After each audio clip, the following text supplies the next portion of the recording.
আসসালামু আলাইকুম আপু ভাইয়া, সবাই কেমন আছেন? আশা করি অনেক ভালো আছেন।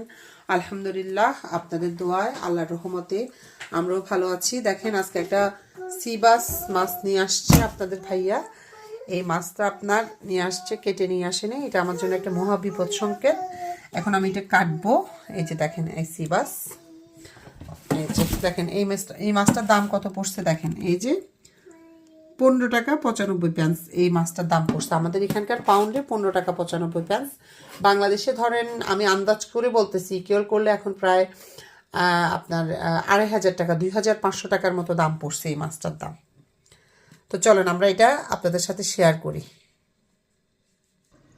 দেখেন, মাছটা কেটে নিয়েছি আমি।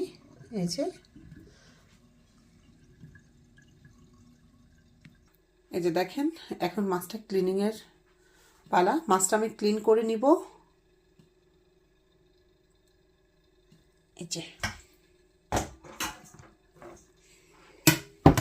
দেখেন, এখানে 1 পিস লেবু নিয়েছি, লবণ আর হলুদের গুঁড়ো নিয়েছি। এখন আমি লবণ হলুদের গুঁড়ো দিয়ে মাছটাকে ভালো করে মাখাবো। লেবুর রসটা দিয়ে দিব এখানে। আপনার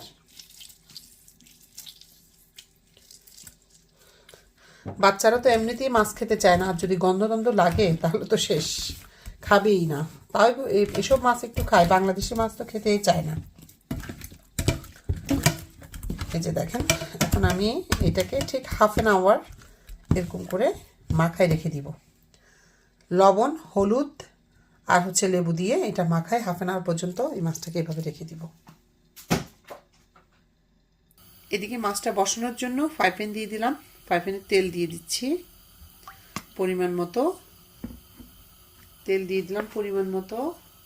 তেলটা গরম হওয়ার জন্য অপেক্ষা করছি। সাথে গ্রিন টি তো আছেই, খাচ্ছি। এই যে দেখেন, মাছটা মাখায় রাখছি আধা ঘন্টার জন্য। তেলটা গরম হয়ে আসছে, এর মধ্যে দিয়ে দিচ্ছি পেঁয়াজ কুচি। পেঁয়াজ কুচি দিয়ে দিচ্ছি, কাঁচামরিচ কুচি, তারপর এর মধ্যে দিয়ে দিব কয়েকটা রসুনের কুচি। তারপর একটা দিয়ে দিব টমেটো। টমেটো দিয়ে দিলাম। দিয়ে দিব আদা রসুনের পেস্ট।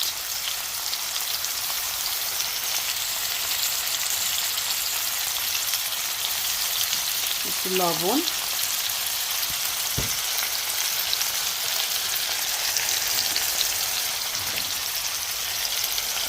দিয়ে দিচ্ছি হলুদের গুঁড়ো। চুলার ঠিকটা কিন্তু একবারে লো ফ্লেমে রাখছি আমি। হলুদের গুঁড়ো, জিরার গুঁড়ো,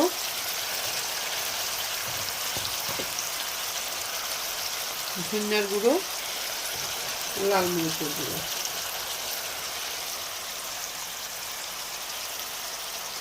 এই যে দেখেন, দিয়ে এগুলো নেড়ে দেবো। এই যে মাছটা কাটতে কাটতে একটা কথা মনে পড়ে গেল। আমার বিয়ের পরে আমি যখন আমার শ্বশুর বাড়িতে মাছ কাটতে গেছিলাম, তখন আমাকে আপনারা একটা মাছ কাটতেছিল, কোরাল মাছ।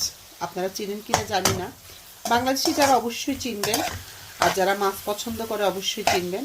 মাছটা ছিল কোরাল মাছ। আমি মাছটা এমনভাবে কাটছিলাম, মানে মাছ কাটা দেখে আমার শ্বশুরবাড়ির সবাই হাসতে হাসতে শেষ। বিশেষ করে আমার শাশুড়ি মা, উনি তো মানে অস্থির, ওনার মাছ কাটা অনেক সুন্দর।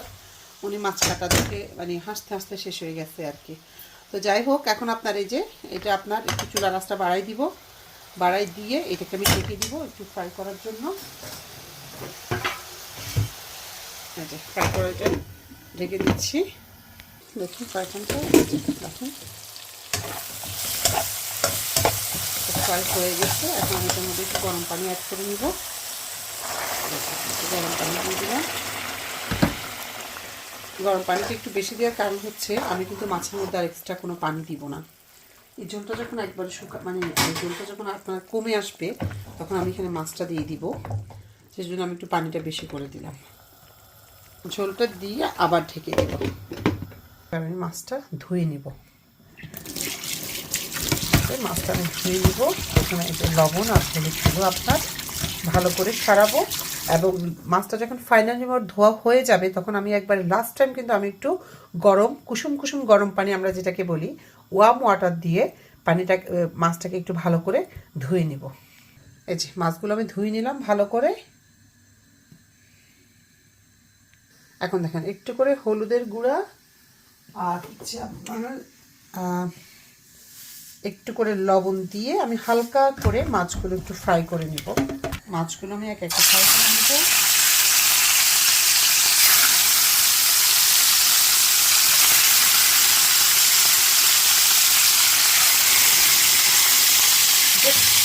একটু করে ফ্রাই করে নিব, ডিপ ফ্রাই করবেন আমি। সব কিছু হচ্ছে আপনার শুধুমাত্র গন্ধটা টানানোর জন্য। কোনো রকম কোনো গন্ধ যদি মাছে থাকে বাচ্চারাও খাবে না, আমি তো খেতে পারবো না স্বাভাবিক। আর আমি মাছ খুব পছন্দ করি, এই জন্য আমার অনেকটাই প্রবলেম হয় না। কিন্তু আপনার বাচ্চারা তো মাছ খেতেই চায় না, আর গন্ধ যদি পায় তাহলে তো খাবেই না। এই জন্য আর সবাই কম বেশি মাছ আমরা যারা পছন্দ করি অনেক ভালোভাবেই ক্লিন করি। এই যে মাছটা ফ্রাই করে নেব। ফ্রাই করে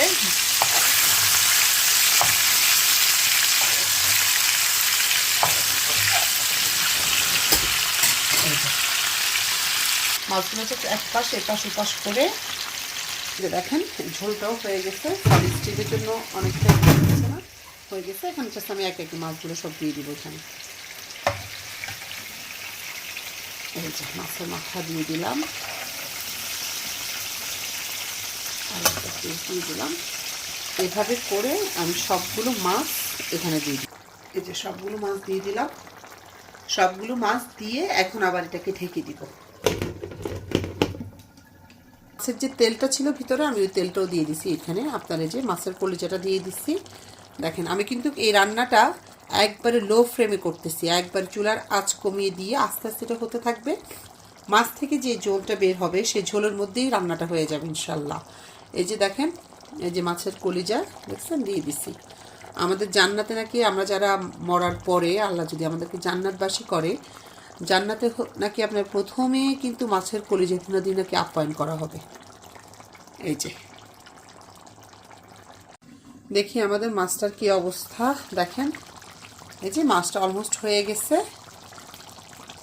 আমি কিন্তু একটুকু পানি দিইনি মাছের মধ্যে। আর দেখেন ফাইনালি দেখি আপুরা ভাইয়ারা দেখেন আমার মাছটা হয়ে গেছে। আমি এখন একটু লবণটা চেক করে নিব।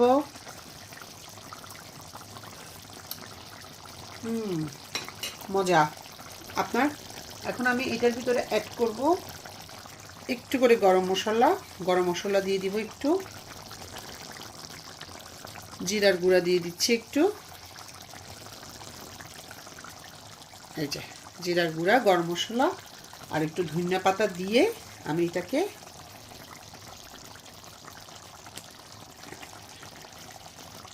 আচ্ছা 2 মিনিট আপনার এটাকে রান্না করব।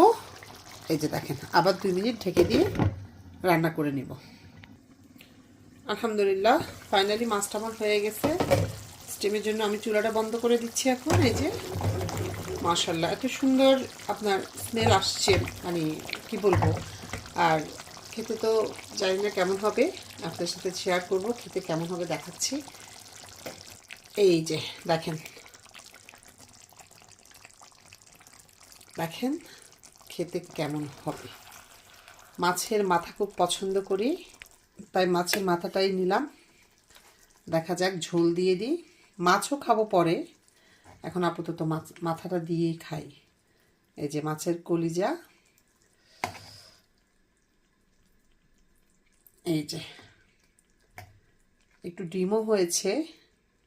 এই যে দেখেন লেবু নিয়েছি, একটা অ্যাভোকাডো নিয়েছি, সাথে আপনার মাছের মাথা ঝোল। দেখি পানি খেয়ে নি, বিসমিল্লাহ। দেখেন কেমন মজা হলো দেখি, বিসমিল্লাহ। জাস্ট ট্রাই করবেন আপনারা সবাই আমার এই মাছের রেসিপিটা ফলো করে। ট্রাই করবেন। ট্রাই করে খেয়ে যদি ভালো লাগে আমার এই আপনাদের এই বোনকে সাপোর্ট করবেন। জাস্ট সাবস্ক্রাইব, লাইক, কমেন্ট, শেয়ারের মাধ্যমে সবার কাছে রিকোয়েস্ট থাকলো। এই যে দেখেন আগে রান্না করে আমার রেসিপিটা ফলো করে রান্না করে খেয়ে যদি ভালো লাগে তো এই বোনকে সাপোর্ট করবেন। ভালো থাকবেন সবাই। আসসালামু আলাইকুম।